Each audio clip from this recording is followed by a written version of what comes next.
profits of their monopolistic paymasters, and the capstone cabal has made sure to strategically structure their fancy educational institutions to leave any information that might lead to opening these doors scattered across the cutting room floor. But there are plenty of rabbit holes full of erased history, dismissed discoveries, and destroyed scientists to look at for all those curious enough to take the journey, and that's what we're doing here today, specifically in the realm of that mysterious, magical, and essential element, water. As many of you know, we're methodically working through a series of chats that revolve around alchemy and the elements with Plus member and wise sage Shamangineer.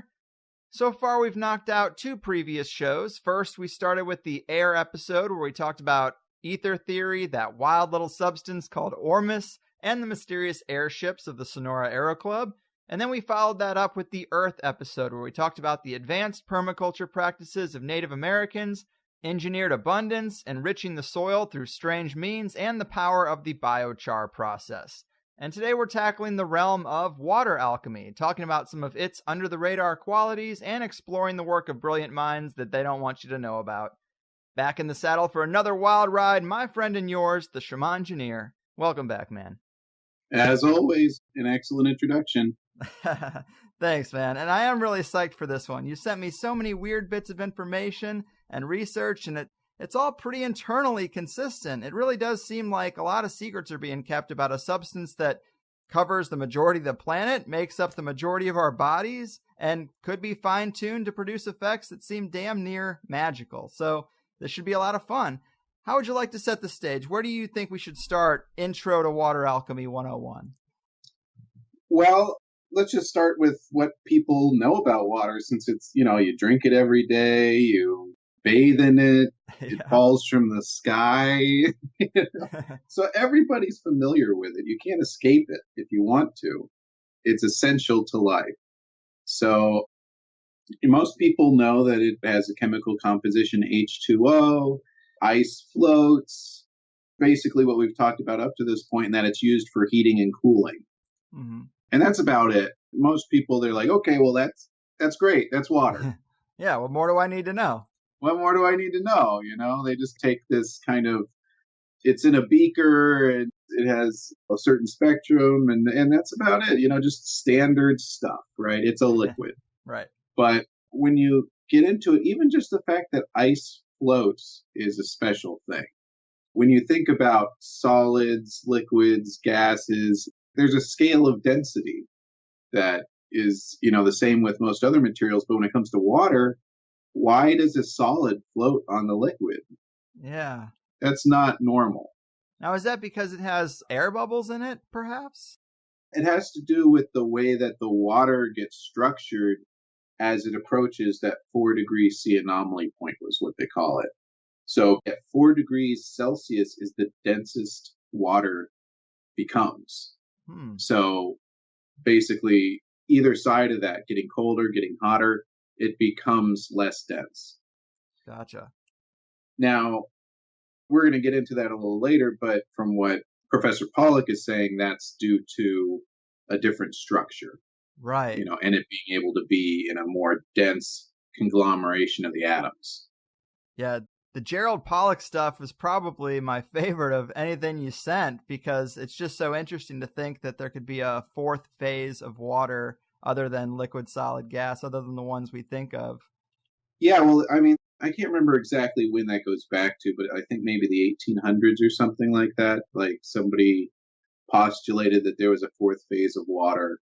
And there was also the polywater stuff that came up in the 1960s where they thought they found another kind of water, but then it ended up being dismissed because they said, oh, well, these huge changes in the properties of the water that we're seeing, that's due to contamination. And it's like, wait, if you're seeing huge changes in the properties of water due to a little contamination that you couldn't even detect initially, isn't that in and of itself interesting? Right. It just seems like that was another excuse. That was the swamp gas of its time, a reason to dismiss something that seemed really interesting that might have opened up other areas of science that they're like, you don't need to look there.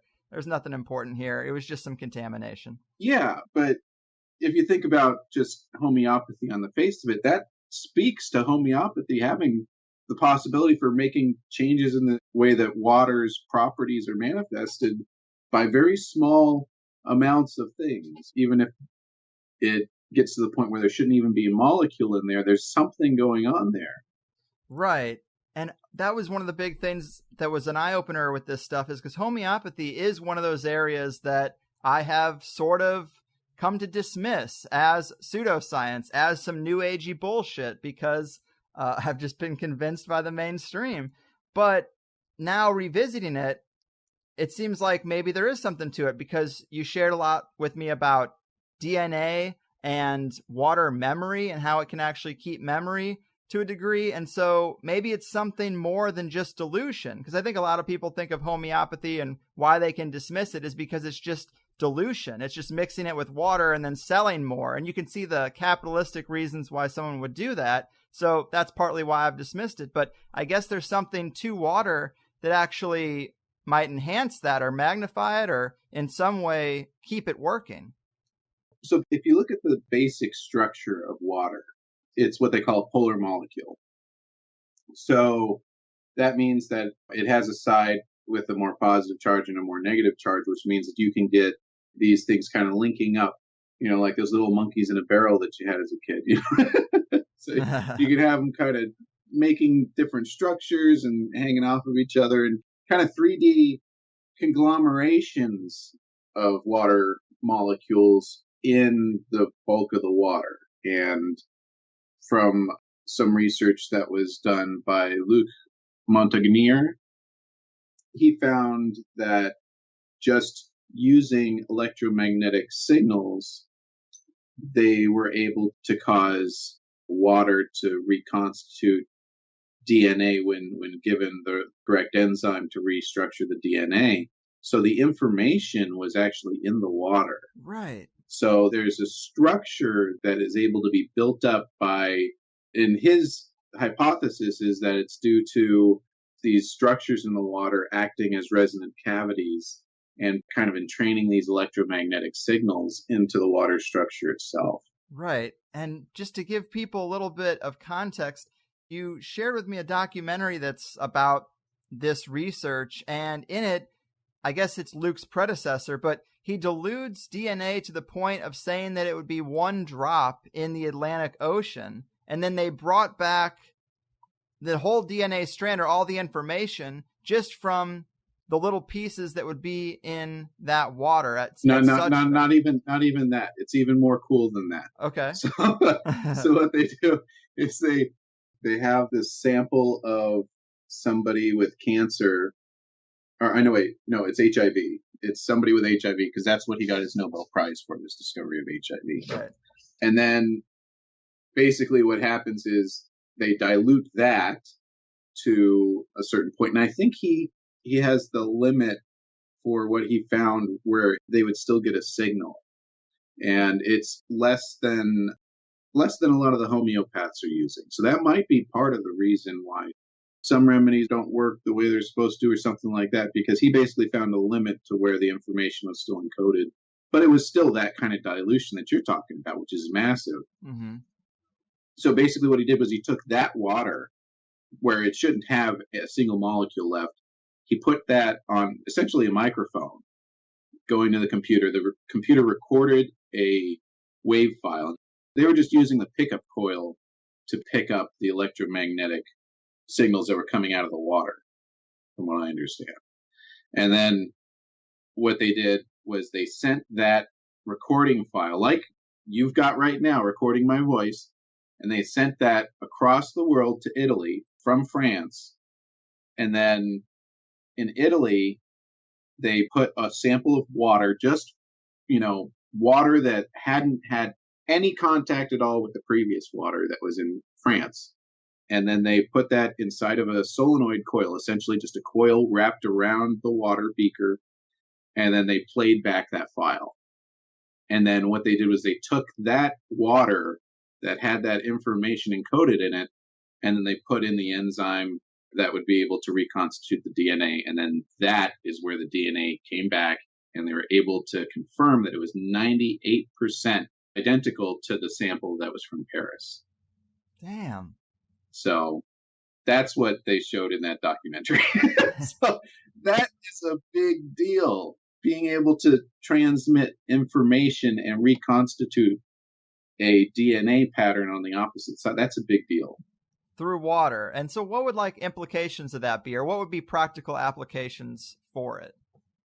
Well, right now, I'm not exactly sure what the practical implications would be, but in theory, it's kind of like an aqueous transporter from Star Trek almost. You know?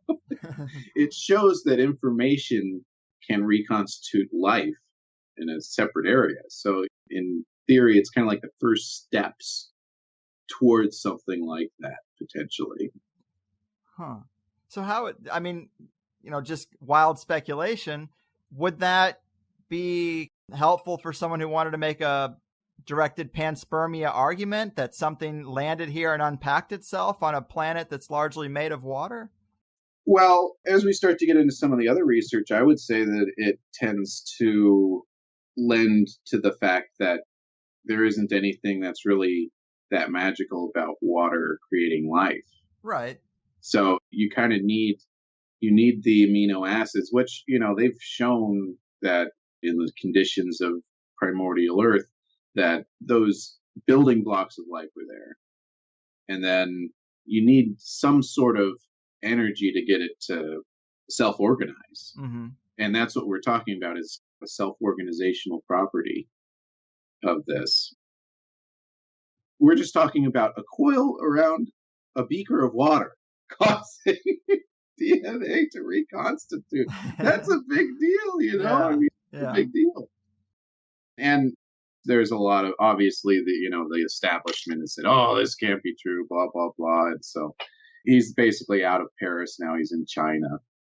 So he's doing his stuff in China. But they're doing a lot of this chi energy kind of stuff. So it's a part of their culture. To them, it's like, yeah, whatever. It's not as big of a deal as it is for us Westerners. Right. And you mentioned James Randi, someone that a lot of people would know as a famous skeptic. It was a different scientist, a guy named Jacques Benveniste. And, Randi helped destroy that guy's career in the realm of water memory by moving the goalpost repeatedly. They'd have it work, and then he'd be like, oh, well, I don't like this. I don't like this part of the experiment. You should tweak that. And they just tweaked it and moved the goalpost until it didn't work. And they said, see, it's just some bullshit this guy's working on. Yeah. And because people respect Randi for some reason, I mean, you can dismiss all these realms. Yeah. So, I mean, that's the sort of stuff that happens where with another form of research that would be more conventionally recognized, they would just confirm it. But with this, what they love to say is extraordinary claims require extraordinary evidence. But no, I say extraordinary claims require the same damn evidence everybody else goes by. You don't have to change the marker as you go along. And that's why this stuff a lot of times gets dismissed, right, because of stuff like this. Yeah, man. And maybe we should go into the Gerald Pollack stuff a little more, Yeah, because people probably aren't that familiar at all. But he talks about easy water, the exclusion zone. What about his work is so fascinating? So his work is so fascinating because it's something where you can see it at a macro scale. Like you can see the exclusion zone through a very low-powered microscope, something that you could find in pretty much any lab. And you can see this zone build up. And so he's been kind of interrogating this effect. And basically what it is if you put a barrier or a boundary in water and it tends to repel water, it's hydrophobic, like Teflon or something like that, and a lot of proteins are hydrophobic, then what you'll see is this easy zone buildup, what he calls the easy zone. And basically what it is these sheets of water that are in a different molecular configuration. And basically it's these hexagonal sheets of water that are in a different molecular structure. And they're able to stack much more closely than the ice. And so when you're at this 4 degree C anomaly point, you get the densest stacking of these sheets. And then as they start to organize into ice, then they start to build up more volume and start to actually create the ice crystal. Mm-hmm. Yeah. And he talks about this fourth phase of water being a gel-like phase that I guess is just barely noticeable, or it's just on the surface of the water, I guess. He explains that the Jesus lizard that everybody has seen running across water, the common explanation is, oh, well, that's just surface tension. But he says the math does not work for it to be surface tension. There has to be something else going on. And that's his hypothesis, is that it's this fourth phase of water, this gel-like phase that would be, I guess, very thinly laid out across the surface of the water? Yeah. He's found that it's affected by light. It'll build up more layers in light. And actually, infrared light is the one that affects the most. But it also, I mean, what do they call that lizard, right? Yeah, the Jesus lizard.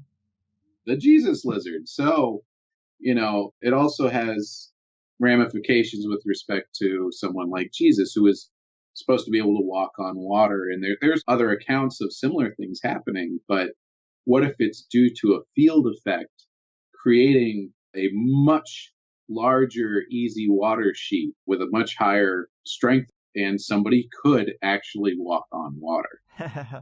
So he's just a magician. Well, I mean, you're talking about getting into the fields that create quantum effects and things like that when you're talking about this stuff. You're talking about what goes on behind the scenes of quantum physics, into the ether. Yeah, I did think that was so fascinating, too, that he talks about the relationship between water and sunlight, and that those two elements, they play off each other in a lot of interesting ways that we just don't consider, and that you could basically make a really good battery using just water and sunlight in the right configurations. He talks about basically a form of what I guess would be described as water photosynthesis, that maybe that even plays on our bodies, because what is in our environment more than sunlight and water? And for these things to have interactions that we don't really get that deep into, I mean, that's a fascinating and provocative area. Yeah, definitely. Definitely. And, you can get into like sun gazing and things like that, potentially. I mean, that's kind of its own whole thing, but, Right. But maybe there is a mechanism there. I laugh. I think that is the goofiest thing. It's the sun gazing thing and the breatharians and people who just think, I don't need to eat. I'm just going to stand in the sun or look at the sun. There's that documentary, Eat the Sun, that's about that. But I mean, shit, maybe there is some kind of mechanism there, some type of water-based photosynthesis. Your body is mainly water, so why not? He mentions that saunas are so great for people, and we don't really know exactly why, and that this might be the mechanism. It's not light, but it's heat, and it makes you sweat, and there's just apparently something in there. Well, heat is light. It's just in the non-visible spectrum. Fair enough. Light is, X-rays are light. Radiation is light, Yeah. It's pretty compelling. And then kind of in line with that Jesus lizard thing, or someone walking on water, or there being a gel-like structure, he puts two beakers of water next to each other with water right up to the brim, and I guess he charges it with electrons, and then he pulls the beakers apart, and the water makes a bridge. Yeah. And that's so nuts, because you would think that water as a liquid just would fill its container, or as flat earthers say, it works to level itself out. But yet here we have a bridge made only of water. It's not supported by anything. It's just charged water. And he pulls it apart as far as 4 centimeters. And think about a 4-centimeter line that is just a water bridge. That's impressive. You got to think there's some kind of implications for that, somewhere further to take that. Well, I mean, he's basically building up these layers in a tube, and it's kind of like forming a pipe of water made up of these sheets. So it would actually be a very similar configuration to something like a carbon nanotube when you think about it. There's strength there. There's strength in that configuration. And, these hexagonal sheets, hexagons are used in bee colonies and stuff like that. So it's a very strong structure. It's just like, man, considering the fact that so many people think that big pharma and the medical community has pretty much got it all on lock and got everything figured out, and here's this fundamental process or relationship between two things that are very huge in our lives, and it's just not talked about. I guess people wouldn't think that it would even be that important or whatever, but it clearly seems to be. Yeah, well, I mean, the thing is that when you're talking about water structure, that this is just one of the water structures, but I think it's the most important because of what further researchers have said in the form of Viktor Schauberger, because he had a big focus on the anomaly point. And if this is the structure that it goes into at that point, then that's what he was talking about there. But if there's other structures that are able to be formed, it's kind of like when we thought the atom was just an atom. and then we start to get into smashing them together, and then you see all these other things just start to pop out. It's kind of like that, right? Where it just opens up like this whole different realm of what water can be at its fundamental properties. I mean, there's steam tables out there that they've known about since the 1800s that give you, there's the phase change of water under these conditions and blah, blah, blah, blah, blah.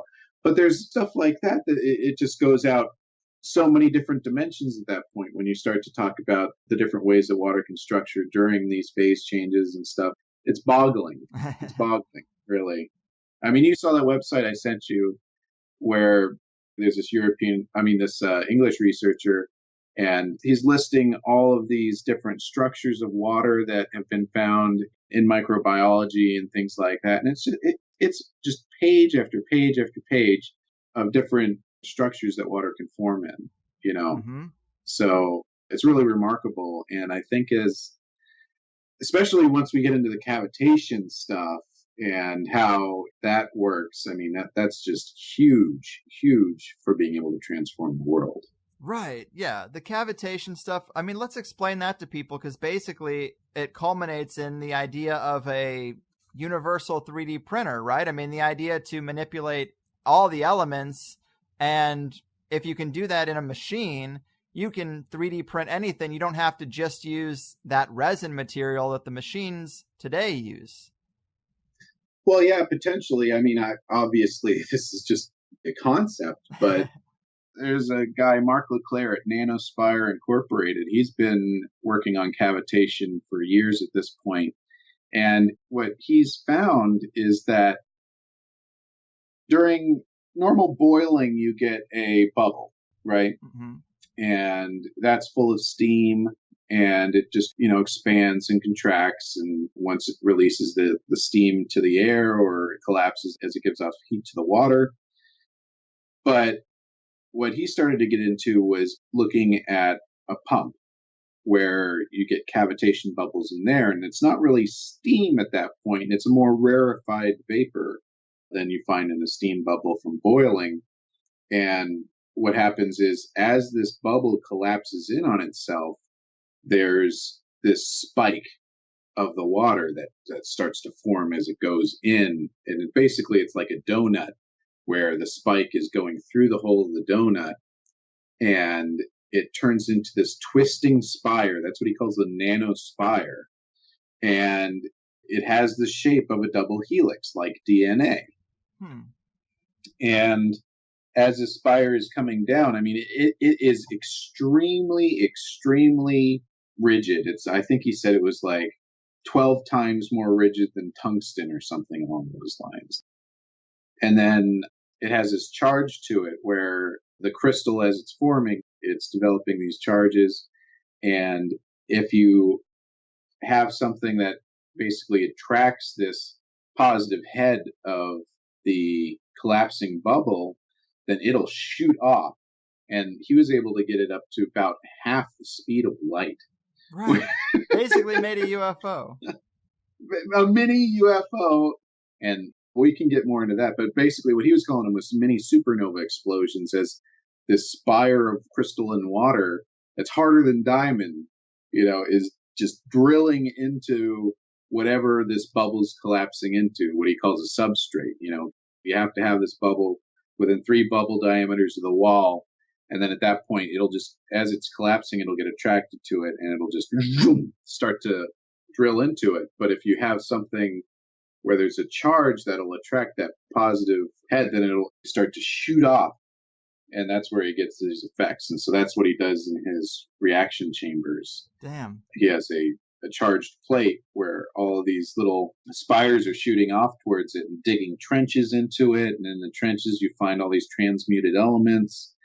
And there's other researchers who've done similar things with just a plate, and then they have and this is outside of water, but it's a similar effect. And what he's doing is there's a plate of ceramic or glass or some sort of dielectric, and he's got a little finger, and he's shooting off what he calls, I think it's electric thallium clusters or something like that, and he calls them EVs.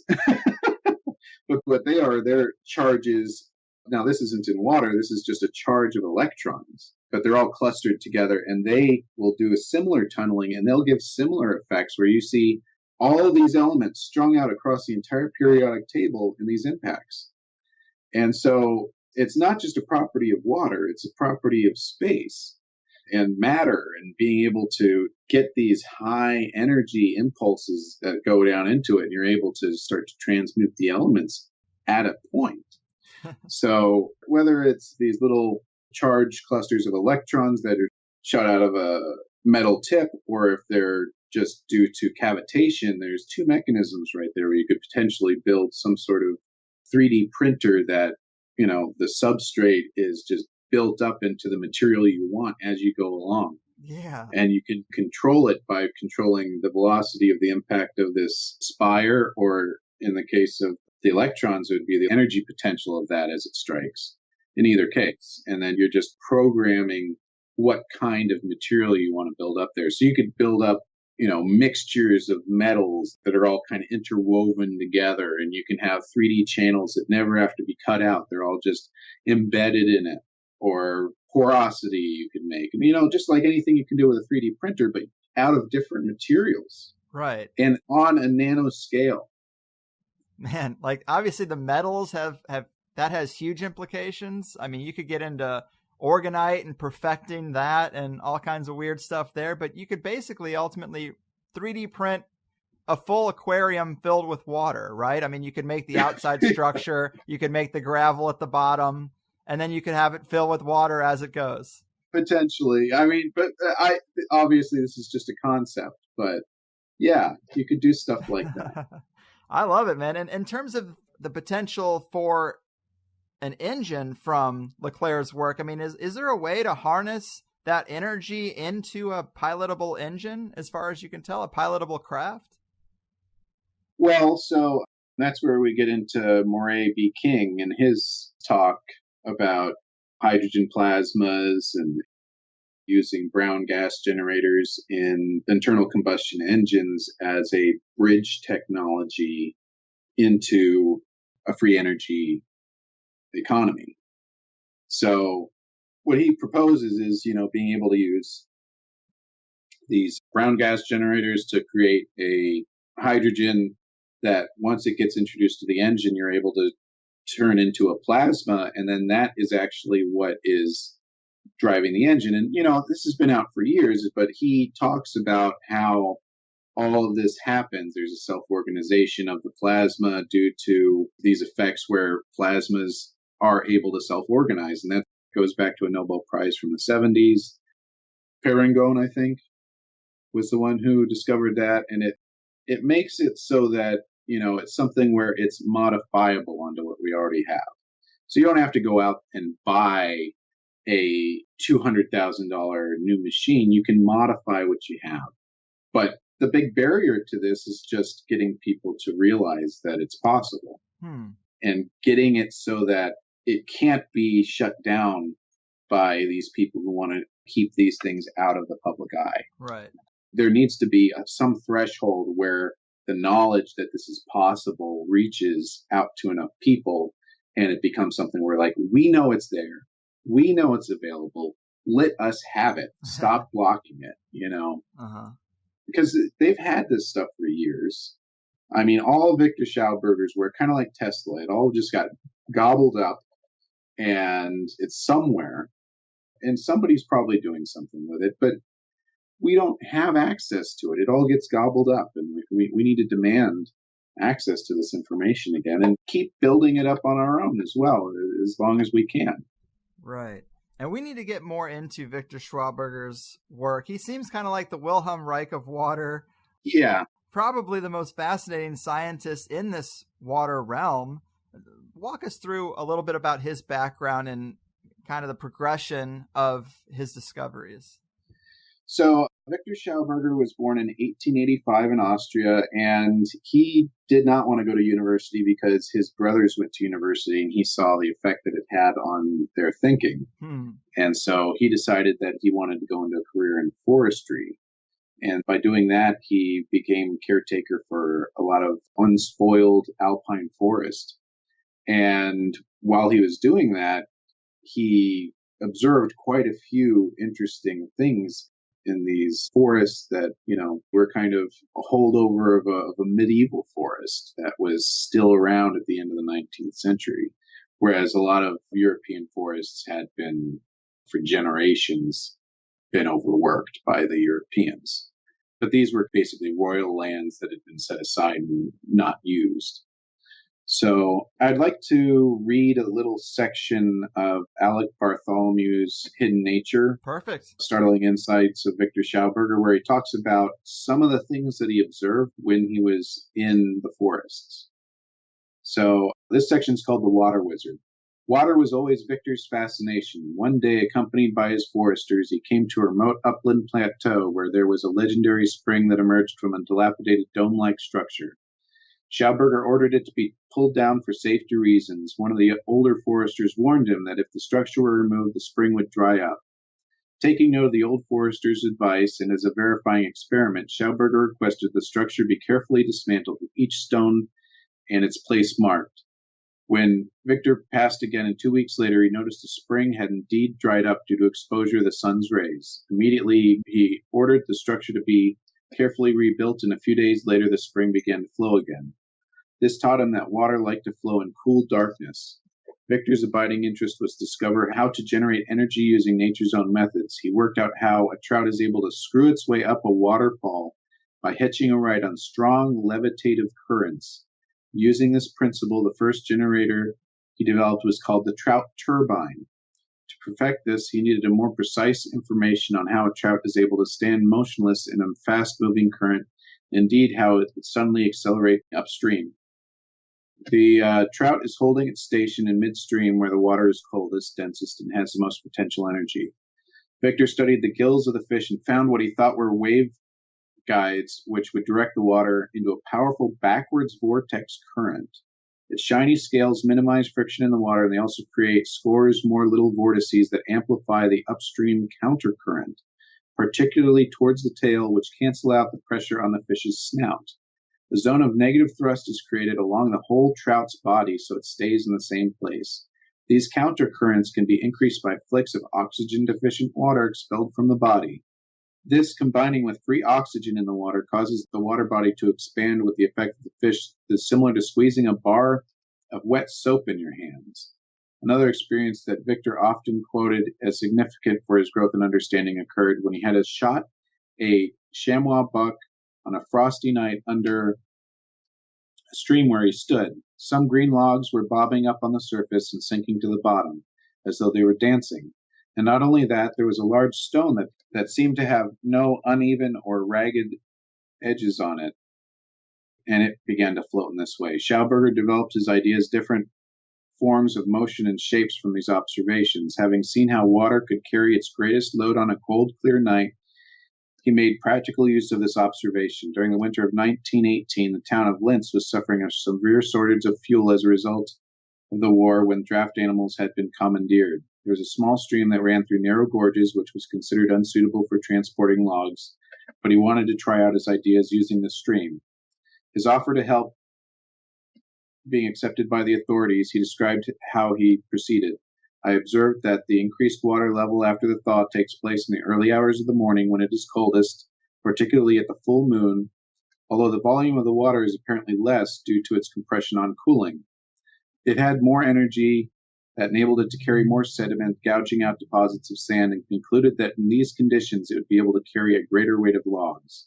This was a principle that enabled him to turn upside down the current theories of hydraulics, and particularly the methods of river and flood management. So basically, during this period, Schauberger was building up his observations in an unspoiled wilderness where there were a lot of these etheric and energetic effects that you don't see in more dilapidated wildernesses. Right. So, like, one of the things he saw was this trout, and it was kind of like cartwheeling in the air as it went up a waterfall. Mm-hmm. But it wasn't like it jumped. It was just dancing in the air, and it's going up over a waterfall. It's riding these levitational currents. I mean, this is stuff that you just don't see today. Right, but it's right there in nature, apparently. Evidently it was at some point, but, I think a lot of our waterways are so damaged at this point that you don't see these effects nearly as much. Right. And you mentioned in that paragraph that you read, water would be able to carry more on a cold, dark night was one of his observations. And doesn't that counteract what we were saying about the Jesus lizard? I mean, doesn't that fourth phase or the gel phase, isn't it light would help that? Well, so the thing is that, yeah, the light helps it. That's the moon. Oh, fair enough. And when it's coldest, so that's basically trying to get it to that anomaly point where the water is coldest. I mean, it's not where it's water's coldest, but it's that density point. So you're getting all these sheets built up. And if you think about like riding around on ice skates, those sheets are very slippery. So you'd have this slippery gel that all these logs are bobbing around on. It is crazy. In the documentary you sent me, you can see video, like old black and white video of the logs going down these chutes that he made. And it does seem quite fascinating that we'd have footage of that and then still not use it in practice. Well, so I mean, the way that he used these chutes, it was used for many years in Europe. And the way he kept the water at that temperature was he kept pulling off of the stream at certain points when the water started to heat up, and kept it covered during transport and stuff like that, I believe, if I'm not mistaken. Well, it was that documentary where he talks about saying that we only have half a water cycle. In school, you're taught, the sun hits the water evaporates, goes into the clouds, and rains down. And that's the water cycle. But actually, that's only one side of the coin, that there's actually a whole nother component, that light component we were talking about. And it's actually necessary for the water to be basically in good health, quote unquote. And when you deforest an area, the forest actually helps regulate the light, I guess, to a degree. And when it doesn't have that forest, the river isn't as healthy as it could be otherwise. Is that right, basically? So it has to do with, for one, the shade helps to keep the water from evaporating. It also helps to keep it from being exposed to the sun too much, which deals with, so there's, light can help it, but if you get too much light and start to heat it up too much, then you're breaking down that structurizing effect. So you have to keep it at a cool temperature, close to that 4 degrees C as possible, from what Viktor Schauberger says. And what was the other point you were asking about? Oh, just the other half of that water cycle. Oh, yeah. So the other thing is, that's talking about surface water and air water, but then there's earth water.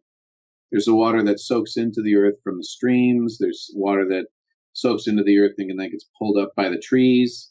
And so when you remove those trees, you actually lower the water table, and you reduce the amount of water that's available to the roots of plants, because those trees help to basically raise the water table as their roots draw on the water. So there's that effect as well. And also the ground temperature. The higher the ground temperature, the lower the water table is going to be. Less vegetation means higher ground temperature, things like that. So right.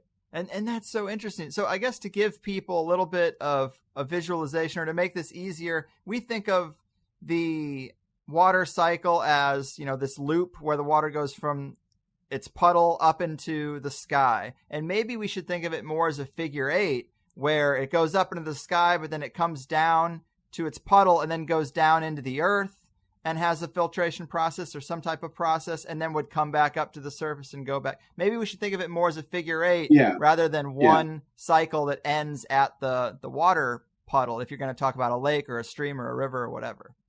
Well, trees are critical, like that spring that was covered by that old shack. Once that shack was gone, that spring dried up. Mm-hmm. And you see the same thing with trees and springs on mountains. If you get rid of the trees, that structure had nothing to do with roots or anything like that. That structure was just keeping the sun off of it. Right. But that was enough. It really speaks to the interconnectedness of everything, not only nature, but of course structures that we build. It's just everything is so integrated that one change, you don't even think about the implications of that. And especially when you look at the deforestation we've done, the changes we've made to the environment.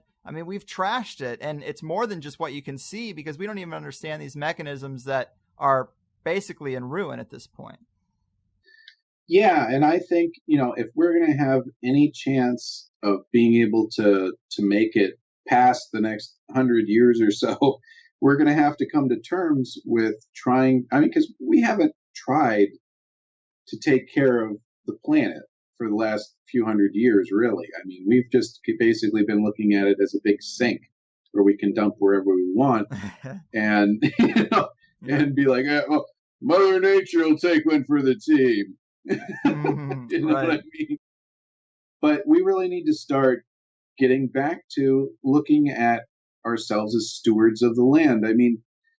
There's kind of this baby boomer mindset of, I'm coming along, I'm going to take whatever I want, and that's kind of it. And it's just like, we need to get past that big time. It's just gobbling everything up, making everything disposable, saying, well, I'll get mine and whatever. That's not going to work. It's just not going to work going forward. We're destroying the earth to the point where we can't survive, and the earth can't survive. The earth will keep going, even if it's just, limping along for a few million years, and then it starts to chug again as ecosystems rebuild themselves. But, if we're going to be around, we need to really make some big changes and the way we think about our interaction with nature. Right. And just the eye-opening reality of rivers and just how many nuances and intricacies there are to the way the river flows. The documentary you sent, it almost makes it seem conscious to a degree. It's so interesting. And then I guess this guy Gorber is now making rock chutes in the river. He's basically putting big boulders in the river to try to carry on Viktor's work and amplify the effects of rivers, some of the things that we might have destroyed. And he talks about creating separate ecosystems because certain animals, certain fish require a certain water pressure and water flow to thrive in. Yeah. And you can actually make levels in the same river artificially using these natural principles. And it really just speaks to engineering abundance. It's just so damn cool. Yeah, so basically what he was doing was he, rather than building a concrete enclosure for the water to hit up against and just keep it contained, sort of a strategy. Right. It's about, rather than doing that, you allow the water to be where it wants to be, but you just help guide it so that it doesn't get out of control. You put these boulders in place to help guide the central portion of the river and keep it from drifting too far one way or the other, the actual heavy flow. And then you make these smaller zones where it's not as turbulent. Fish can hide there under the rocks and stuff like that. And it gives these little pockets of areas where the fish can hang out and poke around and not have to be in the full flow of the river and stuff like that. So, But basically the idea behind that is that you can let the river meander, but you would keep it in like one set meander. You wouldn't let it keep changing over the seasons and stuff like that. Now, that's good in terms of us being able to live with natural rivers. But in terms of the land, it's still that meandering of the river, letting it wander around, had a big effect on the soil as well. So, we're still kind of letting nature do its thing to a degree, but you obviously can't have a river decide it's going to go through your backyard every other year or something like that. It's just, there's some constraints that we have to make in order to keep our society functioning and moving forward. We can't just say, okay, we're just going to tear everything down. But we have to realize that maybe we've done too much in some areas as well. Right. And maybe there's things we can learn to work synergistically rather than just trying to beat back nature the way we do in such a primitive way with big concrete dams and all the stupid stuff we do. And I guess that documentary is called The Secrets of Water, if anybody wants to find it on YouTube. But even in there, I mean, they talk about vortex generators and motors that could possibly power a house. Finally, we have Elon Musk talking about his batteries that could power a house. But here we have principles in nature just looking, well, things that you could derive from observing nature, apparently. And these mechanisms could do the same thing, and probably a lot longer ago. Well, I mean, Viktor Schauberger was talking about this stuff in the 30s through the 50s, the early part of the 50s, when all of his stuff got basically stolen by a Texas consortium with some German-sounding names in it. So right, that's another element for sure. That's so interesting too. The fact that right in that time period, we've talked about other things that involve German nationalists operating in early America, and here we have another possible thing where, again, it ties into the realm of sciences and suppression and Germans. Well, and I mean, there's also the fact that during the war, he was conscripted by the Germans as well. During World War II, he was working on the repulsine, which there's probably aspects of the Cahuenga effect in it, but also, from what I understand, there was also ionization of the air. And so he was working on anti-gravity vehicles for the Germans, and there's still models of these, and they look like these little UFOs. For people who aren't familiar, the repulsine is basically a anti-gravity engine. Yeah. And this is something that, nobody denies. Yeah, you can find pictures of it. Apparently, they have lost or misplaced, or someone's hiding the working engines, or Victor's last engine. And the documentary goes into that a little bit, that it's kind of a mysterious story of where it is. It popped up at a conference once, or some photos of it, some elaborate photos of it popped up at a conference, and then that guy disappeared, and who knows? But it's somewhere just beneath the surface. Yeah. All this stuff, it always seems to just kind of fizzle out into mystery, doesn't it? It does. So, but yeah, Viktor Schauberger, if we were just able to recreate his implosion chamber, which was this egg-shaped vessel with cooling tubes and stuff like that, and he was able to basically make clean water and make power. And if you just had that, that's enough for most people to be able to do a decent job of making a living without being held over a barrel. If you have water and you have energy, then you can make food, and you can make this and you can make that, and just having that base of something available that would alleviate some of the basics would go so far towards making the world a better place. But like you said, it gets gobbled up, disappears. Yeah, it's a sad thing, man. And on the subject of suppression with Viktor Schauberger's work in particular, I guess this Popple report is one thing that destroyed his credibility, or a good chunk of it, right? Well, it should have actually boosted his credibility, but the professor who worked on the test wanted to gloss over the most interesting findings, which was that there are two velocities in this pipe. So basically this pipe was, think of a regular pipe, and then think of it having a spiral on the inside, or veins on the inside, to cause it to go into a vortex, like you'd see going down the drain of your toilet or down the drain of your bathtub or sink. But at 2 different velocities during this test, they found that the friction went down to 0 or even below 0, which means if it has negative friction, it's being pulled along. So that means that somehow just having an induced vortex in the water, if it reaches these specific velocities, it will tap into the 0 point energy. It will be able to actually float along. So you don't, at that point, as long as you're able to maintain that velocity, then you don't need pumps. If you order things correctly in the way that you have things flow through hydraulic systems, you can have things going places without any pumping going on. And it just maintains the stable vortex as it flows along. Just by utilizing spirals in the plumbing, basically. Yeah.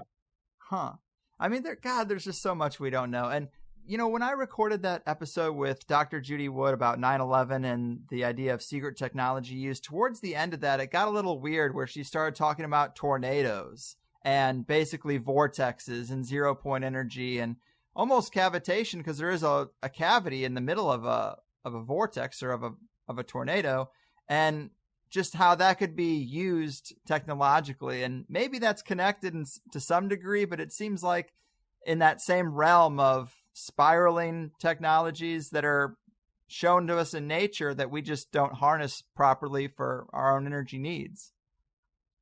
So the way that it's described by Moray B. King is that when you have these vortex formations, and in a vortex you have a stable structure and you're able to get high flow velocities within a self-contained unit, and you're able, by pulsing it quickly, you're able to tap into the 0 point energy, and in these non-equilibrium sorts of formations that happen, start to tap into it when you disturb that structure, when you hit it really hard.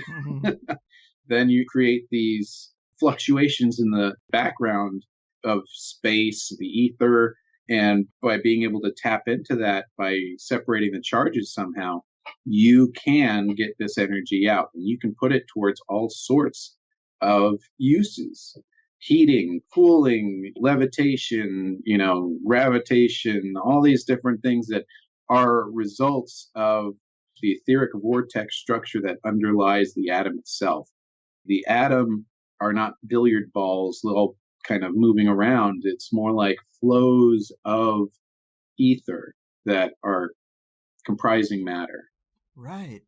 Man, and yeah, because she was, with the tornado thing, she was talking about if you look at the aftermath or the wreckage of a tornado, you can find some very strange clues like transmutated material or wood that's been embedded in steel, and just that same kind of stuff. Like there's just weird things that happen, weird effects on matter within certain vortexes. And I guess it's just overlooked. I mean, it seems so fascinating that I want to look at more wreckage from tornadoes and see if I can find that kind of weird stuff. But I guess people just think, oh, well, it was moving at such a fast speed in that vortex. I guess it just went right through. But a lot of it kind of defies conventional logic, I guess. Well, what you're doing is you're kind of like unzipping the atom. Everybody knows that the atom is mostly empty space, right? Yeah. What's really holding this all together are these spins of these little, what we call subatomic particles, but what they really are these small forms of stable vortices of the ether. And as you start to have this entrained ether that's spinning, it starts to make all these other spinning things change how they're flowing and moving. And so then you can get atoms interweaving with other atoms as this stress in the ether is embedded across the area. And so you're getting into all this weird stuff like the Hutchinson effect and things like that, And you could go back to Project Rainbow and the whole, what was that ship that they had disappear and then reappear? The Philadelphia experiment. The Philadelphia experiment and all that stuff. So the Eldridge. Yeah. I love it. I guess this would be the kind of stuff that would comprise the scientific field of alchemy and transmutation of matter if that was on the table whatsoever. Well, you do have transmutation of matter. It's just it's only allowed by fission and these certain, they constrain everything so tightly that this is the only place you can look for this. Anywhere else in it, it defies physics. But really, you can't hold observation to theory. Mm-hmm. Observation has to lead theory. Yeah. And we talked a little bit about this off the air, but it does get into that weird realm of our backwards nature to our sciences. Like they're almost all the methods we use are opposite from nature. The implosion, explosion, fusion versus fission, integration versus degradation. And I find that interesting because of shows about science being derived from dark forces, episodes with guys like Chris Knowles and the whole Lucifer's technology perspective. Like if there was a group of trickster entities inspiring technological progression down a negative path, this sort of syncs up with how opposite our methods seem to actually be from natural processes, couldn't you say? Well, that's exactly what Viktor Schauberger said. He said, if you want to know the right way to do things, do it the exact opposite of the way we're doing it right now. And what he was talking about was the way we make energy is by blowing stuff up. And the way we handle politics is by blowing stuff up. It's coming from the same mindset. Yeah. So when you look at everything, whether it's nuclear power, except for say like, solar cells and stuff, that's a different mechanism. But most of them are basically converting heat into some sort of rotational energy. And whether that heat source is coal or oil, or whether it's the nuclear reaction, it's all driving heating steam. And then once you heat that steam, you put it through a turbine, and then that turbine runs a generator, and that generator gets you what you need in terms of power. But it's all this explosion energy. And what Viktor Schauberger was talking about was a form of implosion energy. So rather than things diffusing themselves, expanding radially, then they're infusing themselves as they contract radially. And you get a buildup of structure rather than a degradation of structure. And it's what he called the science of ectropy versus entropy. That's one of his own words. And he had a lot of those. So I'm not going to really go much beyond that because they get really confusing. Right. Fructogens and dynogens and, stuff that it takes too much to lead up into the describing his verbiage. But fair enough. Like you've said, there have been scientific councils that sort of battled it out and decided where science or medicine was going to go and where it wasn't going to go, right? That's happened. Yeah. And it's the same thing with trade councils and stuff like that. These are the ways, Council on Foreign Relations, Council on this, everything, this is the way that they guide things from the top. Mm-hmm. This is how this top-down structure commands what you can work on, what the boundaries are. And that's critical to keeping this stuff controlled. They're starting to, I've sent you some articles before, and they're starting to kind of let the genie out of the bottle with some of this science, but they haven't completely let it go, and they aren't going to ever talk about the stuff that's gone on in the past. What they're looking at are finding ways to have this sort of stuff released in a controlled manner where they control some aspect of its production so it's still under their purview.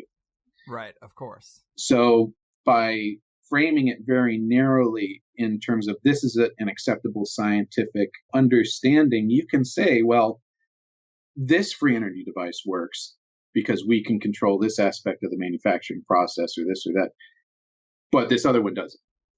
Yeah.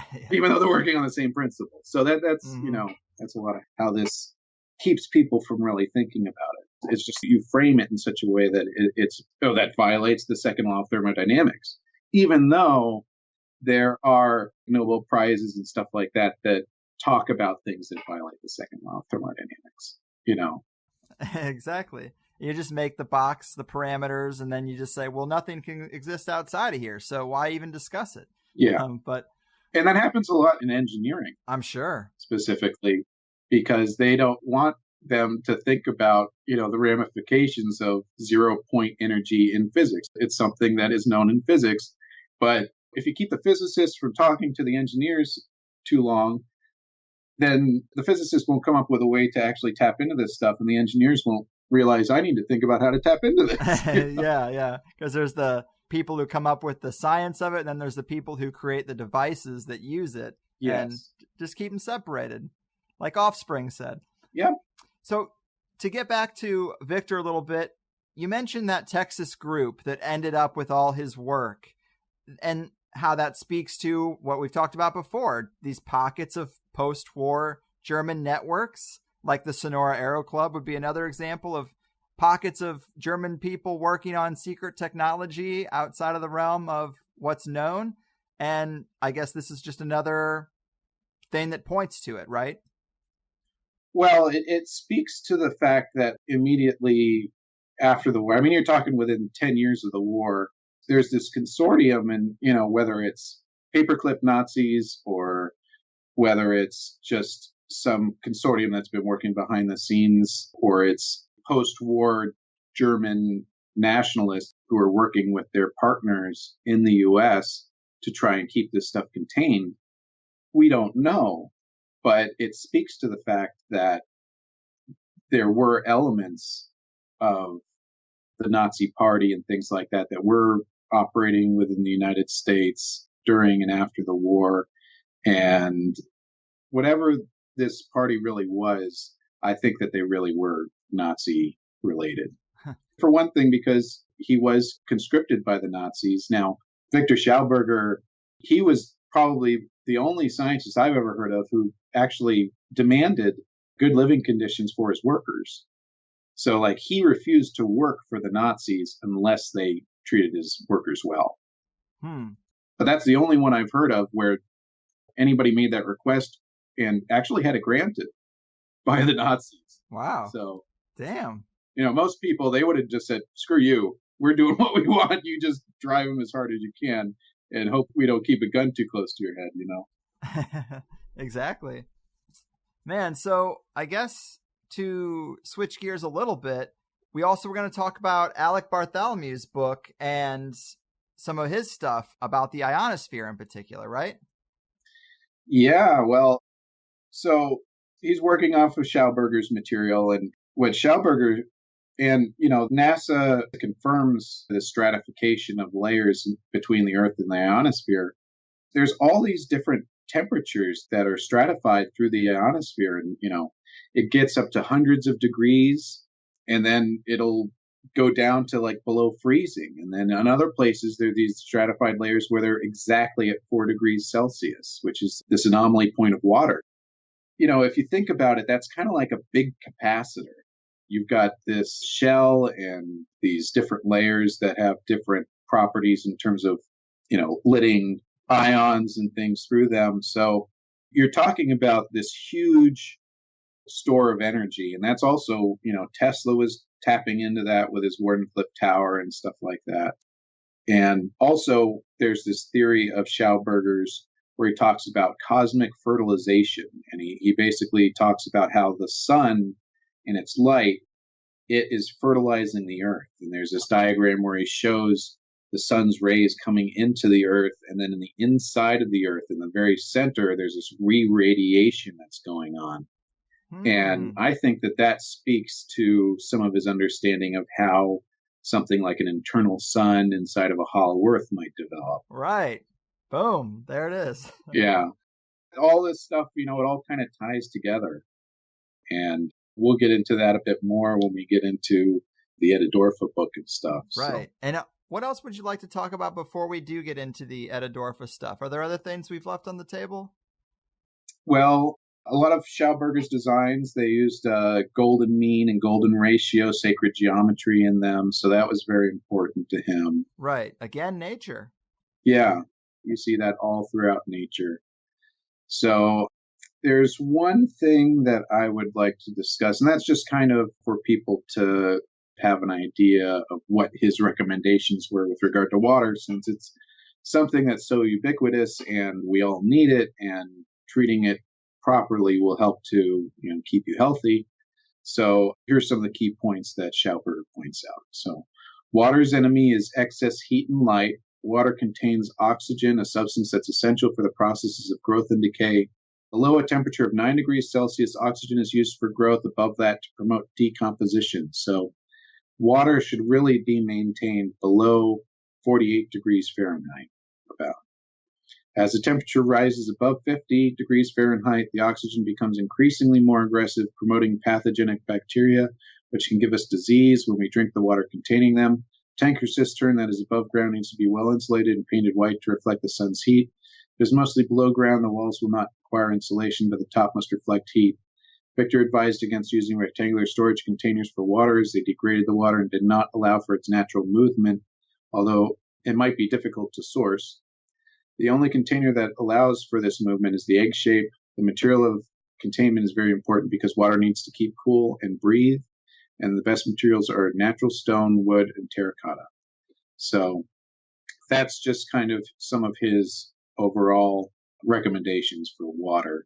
Now, mostly what we do today is we add things to it, like chlorine, which degrades the water and stuff like that. And just the way we move water through pipes is also very damaging to the structure of water. There's 90-degree turns everywhere, and pumping it with our centrifugal pumps rather than centripetal pumps is very damaging. And then the way we transport it, it's all open to the air. The sun just hits it and degrades it on its way as it's being transported around states. So we need to completely, if we're going to live happy, healthy lives, one of the big things we need to do is completely restructure the way that we think about water and how we handle it. And, one of those things is actually, every day I wake up and one of the first things I do is I pee in a nice big pot of water. And, I think that we can find better things to do with it than to just crap in it and throw it away. Right. There's a really funny meme about that with a kid in Africa who says, like, let me get this straight. You've got bowls of clean water piped right into your house and you shit in it? It's like, yeah, man. Sorry to say. We do. Well, back in the 19th century, the late 1800s, Paris actually had a completely vacuum-based waste handling system for urine and defecation. Yeah. So basically, have you ever gone to the bank and sent your check over on a tube? Yeah. It's like, imagine having a vacuum that you just open up the valve and it sucks out your poop and it sucks out your urine, and then it goes to a place where, a fraction of the water is used to convey it. Right. But that stuff, that was available since then. It's just everybody's gone to the water systems because it's less costly in terms of the equipment. Right. You just let the water flow and that carries it off. And if you need to deal with a clog, you deal with that. But the pumping systems for the vacuum was more intensive and stuff like that for those. Right. And we should, at a minimum, I guess, be using those spiral pipes. That would help out quite a bit, apparently. Well, I mean, yeah, but it's verboten. You can't do that, right? So as long as you can't, then you won't, right? True. But there are people who are making those pipes, but without it having a big retooling for that sort of thing, it's very costly to make by hand, which is basically the way it's being made right now by a few people. Right. And apparently we'd have to have much cleaner water, because there was another guy, you sent me his work, Theodore Schwenk, I believe, and he talks about how pollutants affect the water in those vortexes, or how it affects water vortexes, probably in a more natural state, but that's a big deal too, right? Yeah, so basically one of the things that he looked at was pollutants from brewery and domestic wastewater and how that impacted so his tests were very similar to Masaru Emoto's research, only with liquids rather than ice. So where Masaru Emoto would freeze water while somebody was projecting their emotions at it or saying something or just doing something emotive that would deal with the water, he was able to form different crystals and show that there was an effect there. Now, this is dealing with pollution rather than emotional pollution, say, that this is more of physical pollution. But it deals with how the water is able to structure. And so similar to what Victor was saying about the temperature's effect on water and its capacity for life, he found that when pollutants were introduced, about 6 football fields downstream, the water's ability to vortex was just terrible. And it had bacteria and worms that dominated the stream. So there wasn't much in the way of higher ordered life that could actually withstand living in that water.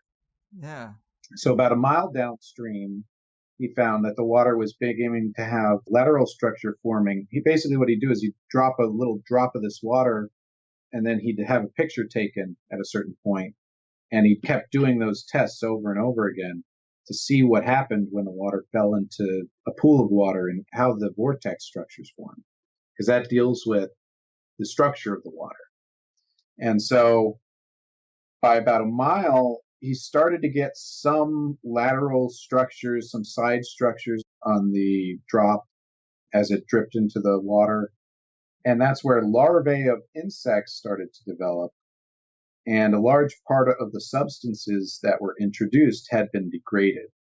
So that kind of speaks to Viktor Schauberger's idea of water needing to chew its rocks.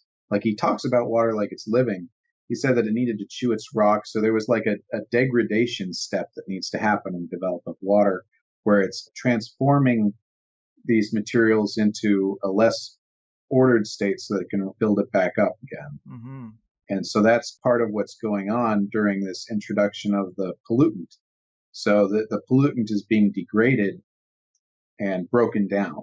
So it's mostly broken down within a mile. And then the water starts to develop vortices around 2 miles. Algae start to develop, and aquatic animals are able again to inhabit the stream.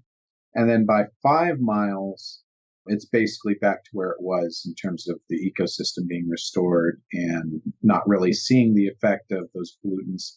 Now, keep in mind, this is just organic pollutants. So domestic wastewater, brewery water, so you're talking about yeast and food particles and stuff, like nothing really that damaging or toxic. Right. When you start getting into stuff that's even more toxic, like oil and, different chemicals, then you're talking about stuff where it might take a lot longer for it to become degraded. Yeah, I mean, even the natural stuff is showing a huge influence. That alone is enough to be like, hey, why don't we stop that? I mean, you're damaging miles of the river. You don't think about it, I guess, because you're like, oh, well, it's relatively clean water we're injecting into it, but not from the river's perspective. Well, I mean, we aren't breathing it either. Right. You can have it on your hands. It's not toxic or anything, but try and breathe that water in, with all the food and stuff like you'll get fairly sick. And we should also probably break down Dr. Emoto's stuff a little bit, because I'm sure people have heard of it, or once it's explained a little bit, they'll be like, oh yeah, I remember hearing about that. But it's something that science has thoroughly dismissed. I wouldn't even say debunked, because of course we don't think that. But I did consider this fairly hokey. Like, I can't ration in my mind why this would work, or at least I had a hard time doing that up until we started talking about this show. But talk about Dr. Emoto and what he did exactly. Sure, yeah. I'm sure most of your listeners are familiar with this. Most people have heard of it and just kind of went, whatever. But he would freeze water while subjects would pray, say, or otherwise provide intent for the water sample. And then he would also play music samples as well. And the crystalline water structure of the frozen ice would then show different shapes or patterns based on the words or the structure of the music. And words that invoked empathy, love, beauty would produce highly ordered and intricate structures, as well as classical music. And words that invoked aggression, pain, or fear would produce ice that was seemingly disrupted and formless in its crystalline structure, as would heavy metal and things like that. And so there's one thing I found that actually supports that with scientific theory. In 2012, researchers at Stony Brook University concluded that the volume of water of ice depends on the quantum zero-point motion of the H and O atoms in an opposite way from normal materials. Crystals shrink as they are cooled, but because of zero-point motion, shrinking stops before reaching temperatures of absolute zero. And so they called this quantum ice effect. And so that there are quantum effects that are going on during this freezing process. So the potential for those quantum effects to help order ice crystals, there's starting to be some theory that could support that. Man. His work was done, I believe, in the late 90s or something like that. But just now we're starting to catch up with what might be the causes. That's so crazy to think that you can take ice and you can say, I love you or fuck your mother, and the structure of the ice changes, I guess, to a degree. I mean, that's basically what he's getting at, is intent, negative or positive emotion actually has an effect on water structure. And that, to me, always just was like, nope, I can't go down that road. That just doesn't make any fucking sense. But you introduced to me the other day, you were talking about those early alchemists and how they used to talk about the mind element to transmutation, that there was some type of mechanism there. There was some kind of mental process that had an effect on what they were doing. And you could say that before they had the technological ability, the mechanical ability to do some of these things, there was a mind effect that people of a strong mind could maybe be better alchemists. I just think that it makes a little more sense now. It's kind of mind-blowing, man. Yeah, well, they called the mind the inner fire. And so when you read a lot of, all this stuff's encoded and it's really hard to decipher.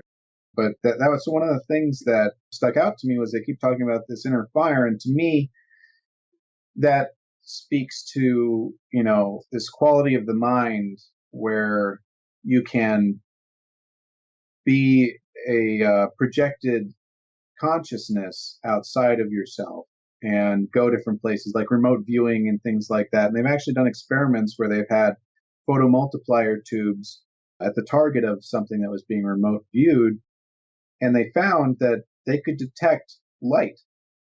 So when somebody was remote viewing something, they could detect light with a sensor. Huh. And it was very, very small, but that showed that there was something going on there. And so I think that our consciousness, by injecting intent, especially once you start to get into kind of altered states of consciousness, you'd be able to open up this pathway between the conscious and the unconscious a bit more. Then you're able to take processes that would normally be impossible, and you start to skew the way that these lower level interactions happen on an aggregate scale, and you're able to make reactions occur that would normally be impossible. And so, it's something that I think is really at the root of our reality to a degree, but it also gets into alchemy and magic and all this other stuff that you like to talk about. Yeah. This is just so exciting for me because a lot of the stuff that gets talked about on the show I've been into for maybe a decade or more, and this is just pretty fresh. And there's so many people who try to talk about alchemy as, oh, well, it's all just symbolic language and it's about strengthening your mind. Yeah, strengthening your mind so you can do some real shit. Strengthening your mind so you can have some scientific effects. And it's almost like that's the disinformation. To say that there's no way, there's no area where alchemy touches real science is like, get out of here. Well, I think a lot of people, especially in the New Age world, they like to think about everything being in your head to a large degree, and, our perspective, and, there's a lot of, let's say, manipulation behind the scenes when it comes to the New Age perspective on the whole, in terms of different institutes that have been set up who are being funded by the Rockefellers or this or that, and, stuff like that. So I think there is this tendency to keep it to the self-help realm, because a lot of that stuff is just kind of like the self-help realm.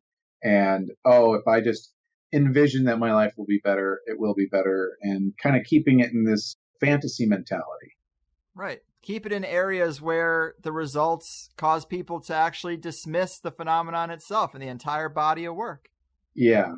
But they know about this, and the whole mindset of it is, well, my psychology affects reality, but it's just I there's pieces missing from the puzzle there. Let me just say Right. that. They make it seem arbitrary. Yeah, they make it seem either way, it doesn't matter, it's all good. And that whole kind of like, well, if I just do my thing, I can ignore the rest of reality and just kind of, but really, yeah, I don't want to beat too much up on the New Agers. There are some interesting things that they know about, and obviously they aren't dismissing a lot of the stuff like the scientists, but let's just say I think there's holes in their philosophy.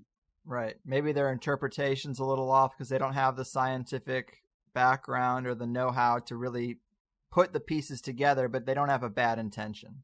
A lot of them have intuitive understanding, but then I think there's also these levers of control that guide them into certain ways of thinking as well.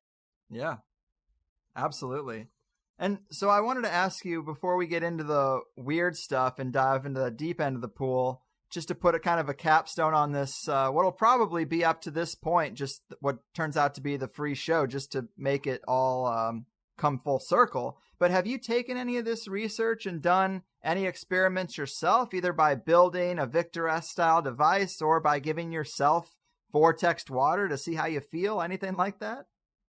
Well, I've done a little. I mean, in terms of vortexing the water, if you want to do it like the Rudolf Steiner method of vortexing, where it's kind of like an hour one way, an hour the other way, it's just a lot of work. I have to make some equipment to do that sort of stuff. I do want to get into that more. Basically, for now, I'm just using I think it's called the Sperling ring.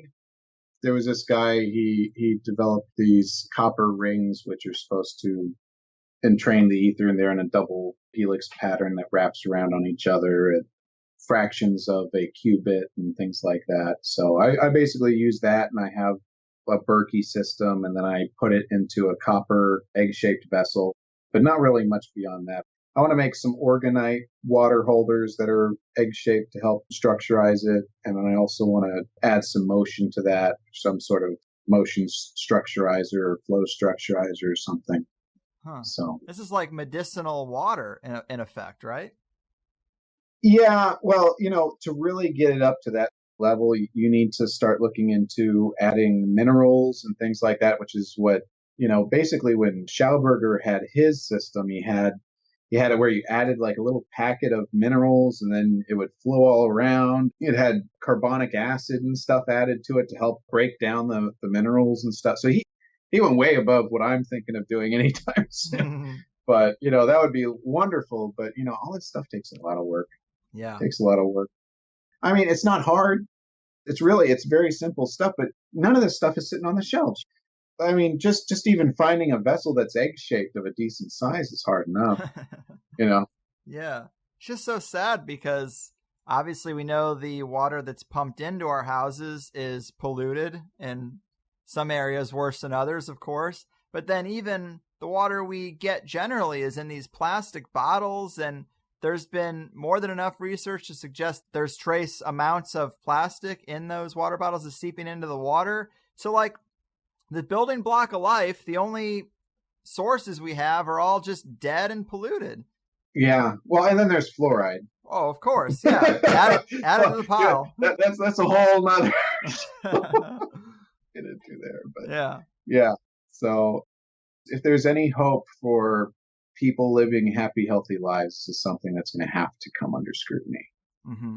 It's going to have to. And, when it comes to the work of Joe Pollack, this EZ zone, that's just the first start of his stuff. He goes into how it deals with protein folding, cellular function, muscular contraction, cellular division, microtubule polymerization, mitochondria development, chromosomal development in the cell. So water structure plays a huge, huge impact in every single stage of cellular development. Yeah. There's a rabbit hole there. Yeah. Think of it as like almost the electrical muscle of the cell, this pulsing, and you start to get into kind of orgone and One thing I should mention is I misspoke in the first series when I was talking about Wilhelm Reich and his creating of these little bions. The bions weren't really bacteria. They were just kind of like these vesicles, these little spheres of material that was pulsing, and gave off this light.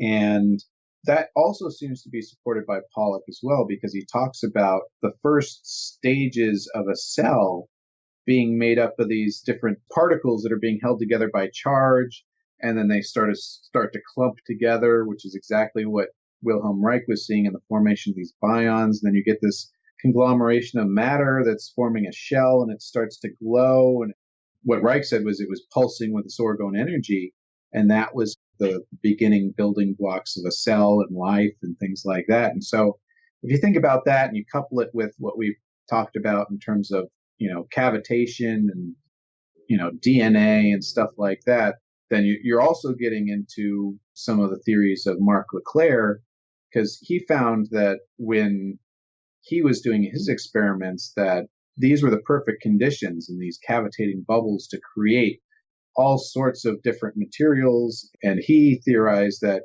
the impact from all of these meteors and stuff like that on the primordial Earth made these double helix structures, kind of creating elements all over the place. And, and so, if you've got these little balls floating around and you got these double helix injectors that are shooting different molecules into it, he's saying that's kind of like the crucible of life right there. Amazing, man. Amazing. You're a great synthesizer of all these little different compartmentalized areas of research, for sure.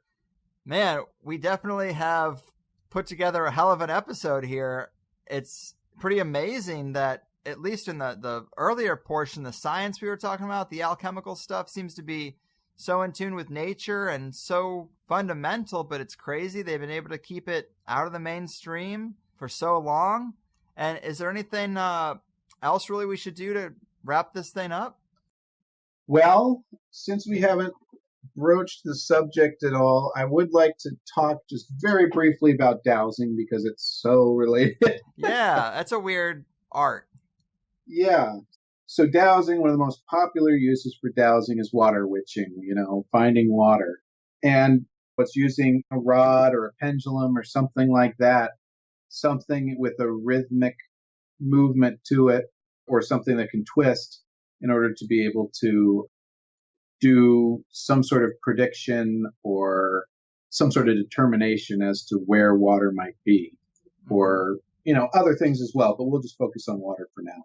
When it comes to dowsing, we've been talking about these quantum effects and things like that. And they're really dealing with these torsion, orgone energy streams. And all this is dealing with this rotational wave. And so when you're dealing with dowsing, one of the big things is that there is evidence that there's something going on outside of just the person manipulating things with their hands. There is an outside force that seems to be developed. So just a quick little speaking to that, there's this book called Aqua Video, Locating Underground Water by Vern L. Cameron, and that's specifically dealing with his aurimeter dowsing rod. It's a doodle bug. A doodle bug is basically a kind of a cross between a dowsing rod and a pendulum, where something bounces around as it can spin and and find things. So measuring the deflection of a dowsing rod. On May 1st, 1963, exhaustive scientific tests proved conclusively that a powerful force outside the human body actually pulls the dowsing instrument in the presence of underground water. The test was conducted by qualified scientists at the suggestion of the Institute of Radio Engineers, for whom Vern Cameron had given a lecture demonstration at the IRC Hall in Los Angeles. Alvin Kaufman for the Litton Company of Engineers and assistant arrived at Mr. Cameron's Elsinore home with a sensitive electronic recording machine designed to record by means of two moving styluses on a 4 1/2-inch paper tape. This subject was covered in detail by James Crenshaw in a February 1965 article in Fate magazine. The specifically built device was a 12-inch aluminum arm with a vise at the top. A rheostat or potentiometer mounted at the bottom carried a heavy pendulum to register the slightest deviation from vertical or from whatever position the arm was held, with the dials adjusted for zero reading. The torsion beam bending bar, two styli trace the record of the action of the switch as well as the attitude of the bar and switch. The machine was set up to have a small cold water stream Cameron had doused beneath his driveway.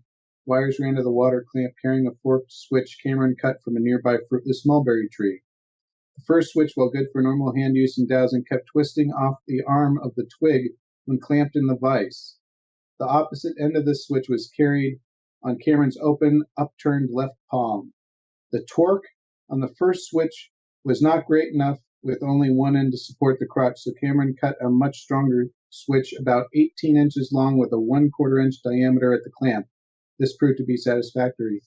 So in this experiment, he's essentially got the standard twitch you would cut off of a tree, in this case a mulberry tree, that forked branch.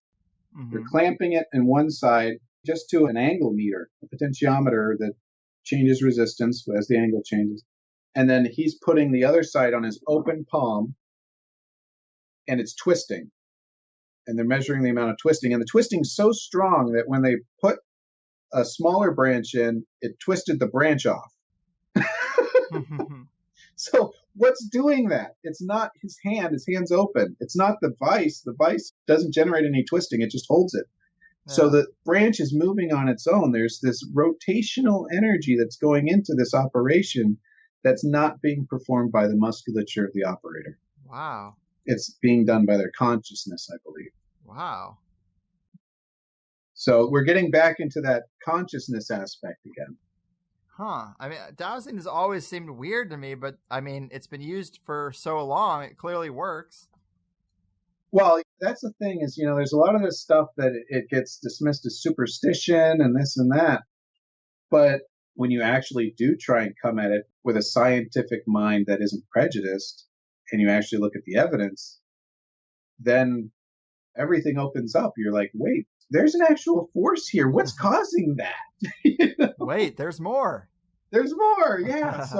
And you got to realize that the ancient people weren't stupid. They didn't have all these complex systems, but maybe it's because they didn't need all these complex systems that we have today. Right. We think that we're so smart because we're shooting radar into the ground and we're able to pick up things.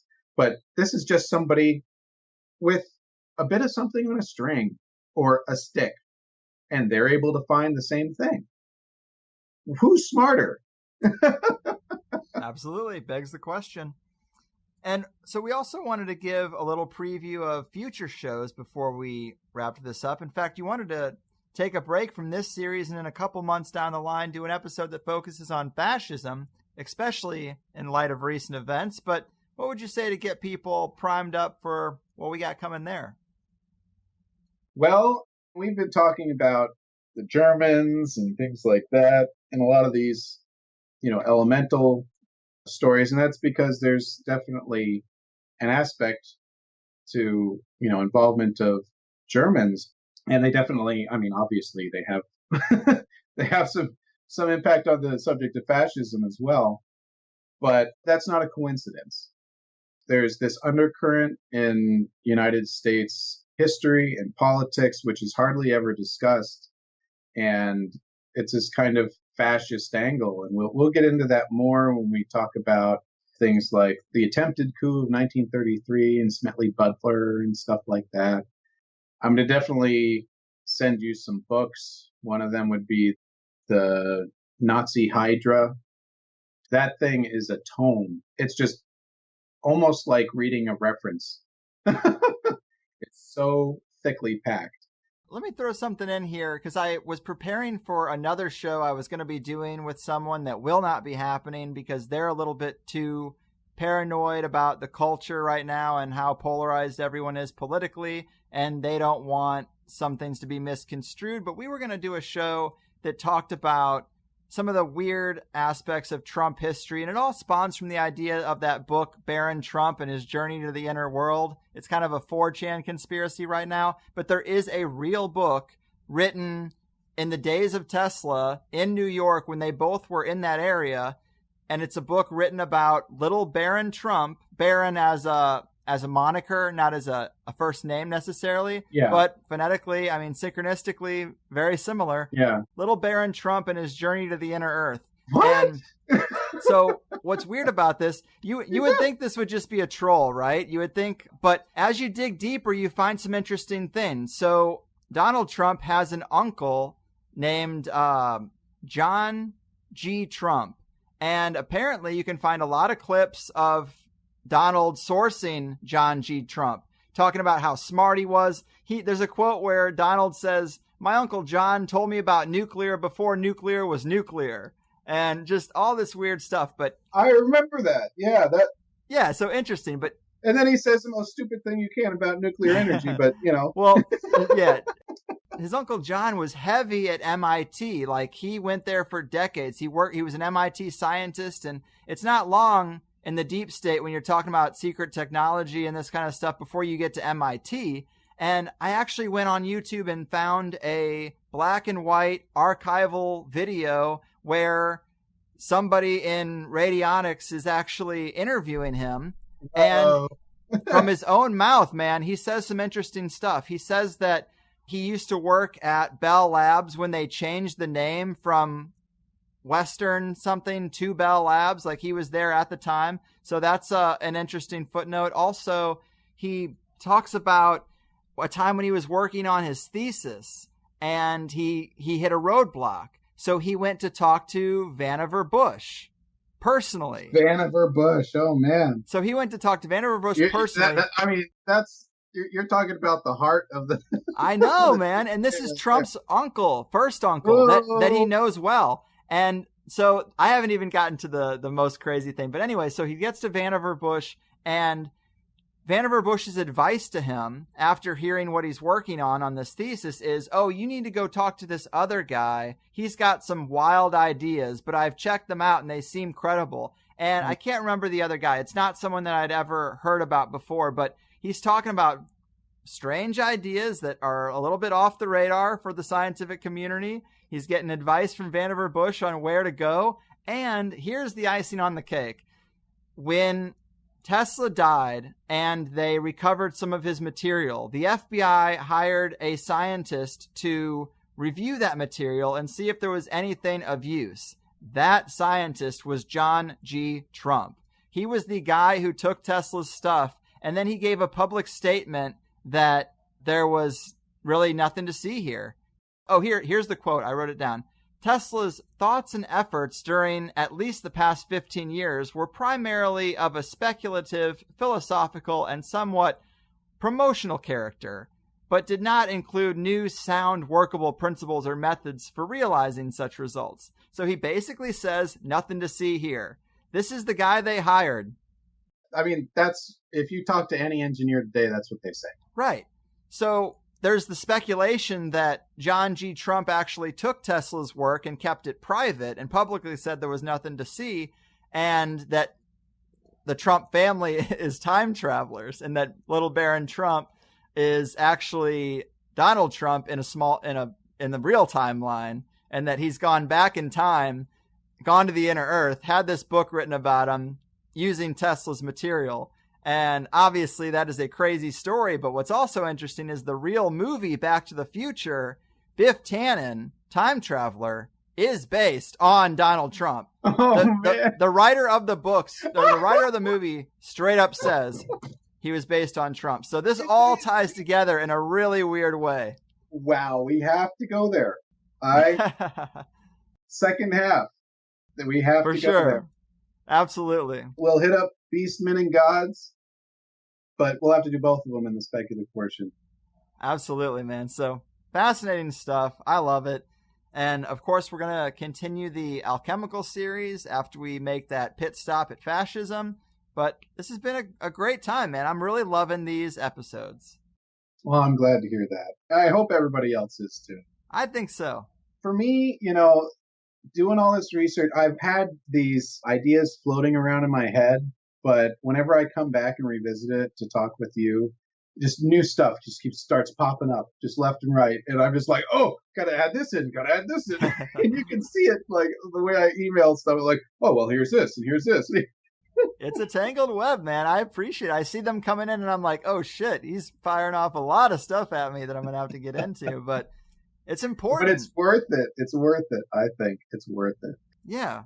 I find with you and your audience, a group of people who are willing to listen to my crazy, outlandish theories. And there's evidence here, but most people are never willing to look at it. Mm-hmm. Most people the cognitive dissonance is so heavy that they don't want to go there. Agreed. A lot of them, even if they do ponder something for a moment, they'll be like, what can I do about it? And then they just go back to where they were. Well, I think you tie a lot of great stuff together, and these make some of the most unique podcasts out there. And obviously, I couldn't do it without you. Well, for a long time, I've kind of looked at the whole conspiracy world, and, except for a few shining lights like Graham Hancock, I know some people have their issues with him, but I really like his work.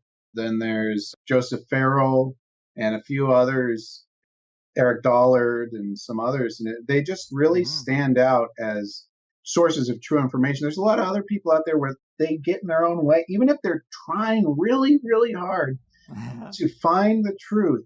Something about their personality gets in their own way where they just won't go that extra mile to say, am I being objective? Am I trying to root out all the sources of myself that could get into this? I kind of think that we need to have a gonzo scientific community pop up and like a gonzo reporting community where, because that's what the whole claim to fame with, what's his face, the guy who wrote Fear and Loathing. Hunter S. Thompson. Hunter S. Thompson, yeah, the gonzo journalist. He said gonzo journalism was about recognizing that I am a part of the story. Yeah. Just like scientists need to recognize you're a part of the experiment. You affect the experiment. If you are steadfastly against ever believing that there's a possibility that your mind could interact with this, then you won't see any evidence of it. And that in and of itself, if you could, that's something that can happen in this context. But if you're thinking outside of that context, you're like, well, obviously that's not going to happen. So, it's this looking into a mirror thing, Yeah. You got to be able to reflect on yourself and see how much of myself am I injecting into this? Am I really being objective or not? Right. And that's one of the big things that, just as in the scientific community, it also happens in the reporting community, the conspiracy community. People aren't able to get out of their own way. Right. That's something Gordon White's talked about a lot, is data and interpretation. You got to separate the actual facts and data from the mouthpiece that's giving you the information, because they always put a spin on it, like you said. Yeah. And I try and not put a spin on it as much as I can, but I'm still a person. I got a personality, I would hope. I'm not a robot. So, right. If you can even, like, the people who try to be conscious of it obviously are doing way more than the people who are oblivious to it. I mean, when you're oblivious to it, it's almost kind of frustrating to see. You want to shake them and be like, hey, well, what if it's this? Yeah. I like what you're saying, but what if it's that? But either way, you know how it goes. Yeah. But definitely send me whatever information you have about that Donald Trump thing. I'll take a look at it. Oh, I will. I'll send you all my notes from the show that never was. But it'll be interesting. It will be, man. It will be. So, yeah, big thanks for bringing all this stuff to the table. Anything else you want to promote in terms of stuff people should follow up on or dig deeper into to get a clearer picture of these things we've been talking about? Well, so remember my first podcast, I was promoting the Wilhelm Reich documentary film. Yes. That it got its full funding. Hell yeah. So it's coming through. Good job, listeners. I'm sure it is all you. We do what we can here at the Higherside Chats. Well, they had to do some subsequent funding and stuff like that. But yeah, they made it up. Well, we're stoners, so we're slow to get in there and take care of shit. But yeah, it's being made. So I know it's probably going to be like another 18 to 24 months before it'll be released on disc. So it's a ways off. But, it'll probably be available through the Wilhelm Reich Infant Trust or one of the other Wilhelm Reich organizations once it is. So that's something to just keep an eye out for. I just thought I'd give people an update. Heck yeah. Cool. And I'd assume, as usual, if people do have questions, maybe you'll try to engage in some correspondence on the Plus Sites comment section or in the forum? Well, I haven't been on there as much recently, like basically since Trump was elected. Yeah. This part, I've had a lot of work, and I've had some stuff I've been doing at home to try and fix some things that I've had going on in my own projects. And so probably after we do this fascism podcast, I'll be on there a bit more. But leading up to that, just because there's going to be so much material for that one as well, I'm probably not going to be on the boards for a while. Yeah. Fair enough, man. Well, very cool. Once again, you killed it. Thank you so much. Take care, and I guess we'll be talking in just a couple of months if we make it through. Sounds good. Wait, hold on. Oh, one thing. Yes. Since we had that talk before about the eclipse and Trump's job change and all that, and we should just really briefly, especially since it happened in the last week, we should talk about all this, Nazi stuff that's been going on. I mean, pretty crazy. And as for people who, just so you know, we're recording this show the day before the eclipse, so we could be in for a whole new world that by the time this releases. But it's been crazy already, and you hear about people and hysteria and lunatics, and it's all tied to the full moon, and there's that whole mythology. But if you take eclipses, and there's also a similar mythology there, leading up to this eclipse, people are acting crazy. Oh, definitely. Whoa. There was the whole series of protests around the Robert E. Lee statue, and then one of the counter-protesters gets run over, and he takes so long to make any sort of statement about it, and then it's a bit ambiguous when he does. Right. And then like a day or two later, he's texting and he retweets that he's a fascist, and then he retweets something where CNN's getting run over by a train. He's letting go his main strategist and Bannon, and and then the whole economic councils and stuff they're all getting disbanded, and the power is leaving the room. That's basically what I see happening right now, and that's what the Young Turks are predicting, that within the next 6 to 18 months, 6 being the more likely outside, but 18 months being the far, far outside, but anywhere between 1 and 6 months, they're predicting he's going to be out. He's going to resign for one reason or another that he gives. Yeah, I mean, I'm right there. Ever since Austin Kopic on the astrology episode talked about this eclipse and what it means with Trump's natal chart to suggest a career change for Trump, I mean, ever since then, I've been spouting off about that, telling people, hey, just wait, it's going to happen. And I've got a buddy who every time I get caught up in one of these predictions of one of my guests, he writes it down and he makes me sign it. And then when something doesn't happen and the economy doesn't collapse, he calls me out on it. And what's unfortunate about this is it's not something that's pegged to the day. These astrological changes create windows. Yeah. So it could be 6 months from now that Trump actually leaves office, and people are going to say, well, that had nothing to do with the eclipse. And it's like, well, how often does a president leave office so soon into his first term? I mean, not often. And I mean, in terms of shitstorm controversies, this is the Trump card. The Trump card, indeed. You want to talk about Nazis marching through the streets in front of synagogues, and there's the Book of Revelations line about the end of the world will be ushered in with Trump pence. Oh no! What? Trumpets. Oh, that's funny. It is, man. And the way he reacted, I mean, unless you're really a hardcore supporter, you got to realize the way he reacted was just so flat, I mean, and saying, what are we going to do now? Pull down Washington's, monument. It's just getting to level of ridiculousness that is, it's cartoonish. It's cartoonish at this point, Right.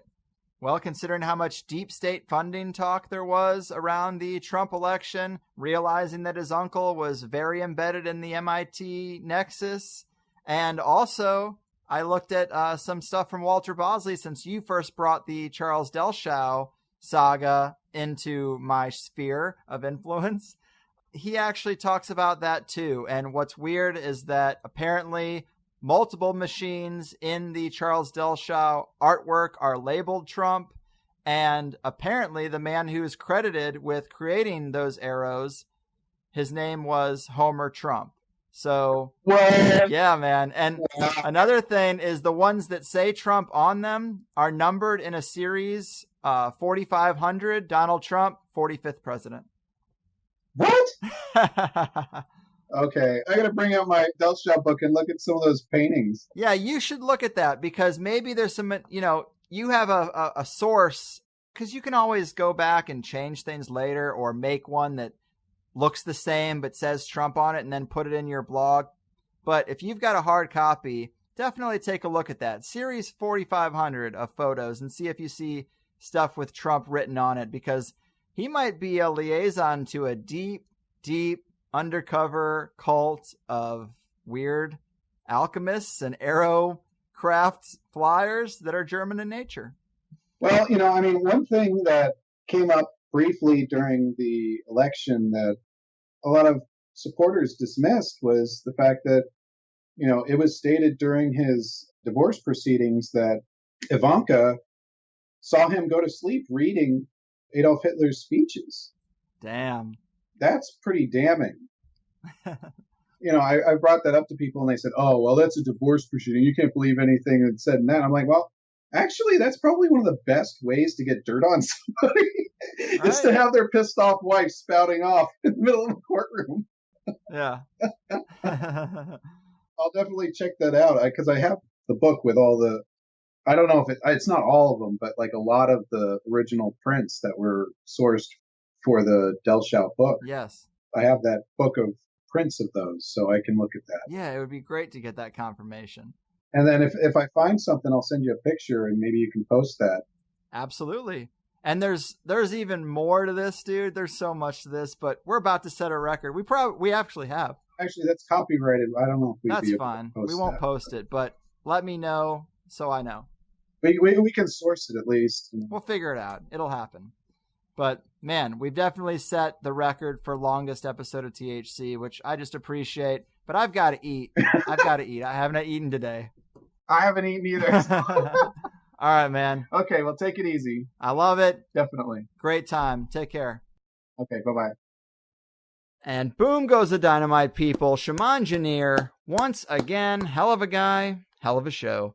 I hope everybody's liking the series of secret science shows. They are a little different, because Shamanj just sends me books and presentations and lectures that are related to a given element, and then we talk about them. I also try to stay conscious of the fact that you guys need context. It can't come off like two guys talking about a movie you never saw. So we always try to lay a good base there. But we also include everything we've talked about in the show notes. So the links are always there, but it is more of a synthesis of material than most episodes. I know we're a day late also, but everybody gets an extra hour, and I think that's something to celebrate at least, because me and Shamanj ended up taking 2 hours just to get through these scientist guys and all their interesting work and the experiments that have been done around water. So if you cut it off there, that's really like a typical Higherside Plus show. 2 hours chock to the brim of interesting shit, and everybody gets that today. And then in hour 3, we pretty much went a completely different direction by focusing on this book, Edda Dorfa, and a few other pieces of sci-fi fantasy stuff that relates to the inner earth and these properties and lesser-known states and structures of water that actually help to make the case that these stories might be truth wrapped in fiction. Because the idea that they guessed so right about a few of these things is fairly unlikely, so maybe we have some real elements at play. And as me and Shamangineer do more episodes, a rhythm does start to emerge. After the first one, we decided how to flesh out the series, and then after the last one, we figured out how to split the show up into the secret science and data up front, and then that becomes the structure upon which we build that latter speculative portion that becomes the plus show. I think that just works out really well. So if you liked the first 2 hours, consider that any other week with THC, you'd only be hearing half of that. You're leaving a ton of great material on the table for $5. But this week too, you also would have missed the Edda Dorfa hour. So consider signing up for Plus. You know the drill, the HighersideChatsPlus.com. But that said, guys, water. When you check out the stuff that I did for this show, or hopefully just listening to it explained was helpful, but this is very real and suppressed stuff. Like, there is no guessing. I saw the charged water structure form a bridge supported by nothing. The DNA memory stuff has real results. So I think this is just a much cooler and more interesting subject than I might have even a month ago. We all know how much of us is made of water. We don't think about water structure or the health of the water that we put into our bodies very often. I think our actions are probably proof of that, right? But what if you could treat water with all these fairly simple methods like vortexing and have it be like Popeye's spinach? And of course, the energy applications are pretty great too. The cavitation material is really interesting. Just all around stuff I don't hear about very often. So big thanks to him for bringing it to the table. It takes a lot of work and time to gather this material and your thoughts about it. And then to sit here with me for 3 hours, who wants to do that? I also saw an interesting headline on Reddit today, a little bit of a synchronicity, but it sort of ties in. It was on the Futurology sub, which is one of my favorites, and it said that scientists have succeeded in combining spider silk with graphene and carbon nanotubes, a composite material 5 times strong enough to hold a human, which is produced by the spider itself after it drinks water containing the nanotubes. So there you go. Just by drinking treated water, the spider can do this. I mean, what could we do with it? Is it maybe a less invasive and natural way to geoengineer or even bioengineer our bodies? Because it sounds like it could be. And what this whole episode got me thinking about was legends of fountains of youth and magical springs and how this could all relate to perfect conditions in the environment. Maybe the light hits it just right and the water flows in the optimum spiral and the charge builds up. You know what I mean? I think it's possible. And not only was this episode long, but you basically got a crash course in all the material that I had for the time-traveling Trump sparing in the Inner Earth episode that I guess isn't going to happen. I do think it's pretty crazy that nobody I saw during the election was talking about Trump's uncle literally being the guy to assess Tesla's papers. And if that wasn't enough, I mentioned Walter Bosley had added that Trump is actually on some of the Delshau drawings of the Sonora Aero Club. Well, Shamangineer confirmed that because he has a hard copy of the book of artwork, and sure enough, it's there. Maybe there's no way to link the family trees together, but Trump is not a common name, and especially not in the small pool of people working in science at that level that are German immigrants at the time, right? I don't know. Some people even say that the name Trump is made up, so who's to say? But there is a ton of speculation there built on a pretty interesting set of real facts, from the Baron Trump books and the Aero Club artwork to his uncle, Tesla, and Back to the Future. Either way, maybe we will get Walter back on. It really is his material. It's his blog that I learned about the Delshau Trump connection. And I think a lot of people enjoyed the last one we did, so maybe we should do that. I think that'd be fair. I also have to thank everybody out there who answered my call about web hosting and needing a new server. I got a lot of great responses, and I have multiple generous people helping with the back end and technical aspects of this business, because it is a business. And traditionally, I like to keep everything in-house, but that's risky when something happens that's over my head. So I asked for a little help, and man, I got it. I will say I was really shocked by the career positions of some Higherside Chats listeners out there. Jesus Christ. Some of the resumes I got are listeners who work in IT or data analytics at some huge companies, some who are lead engineers at major web hosting companies too. So I was really humbled to get such high quality responses. I ended up going with a guy who's a little more independent but also has an impressive resume, and he's going to be making some moves and optimizing the THC infrastructure. And so far he's been really great, and I think we have almost all the little issues worked out. Also, big thanks to other podcasters who helped me out and gave me some contacts or just felt my pain. Apparently our good friend Jen Briney of Congressional Dish, she was with Bluehost too and finally ended that nightmare. And Gordon from those conspiracy guys, he got in there and tried to work out some redirects for me and helped out a lot, offered a lot of great support to me in my time of crisis. So I do appreciate the solidarity, guys. You both put on really excellent shows. But that pretty much does it for me. I think you guys are going to love what we got coming out on the roster for September. We're getting into a recent surge in Chicago cryptid sightings. We're getting into predictive magic. And we're getting into the 5G attack on everything. It's going to be a wild ride. I'm also going to have Chapter 2 of the Armenia adventure on your desk by the end of the month, and that is a Carlwood promise.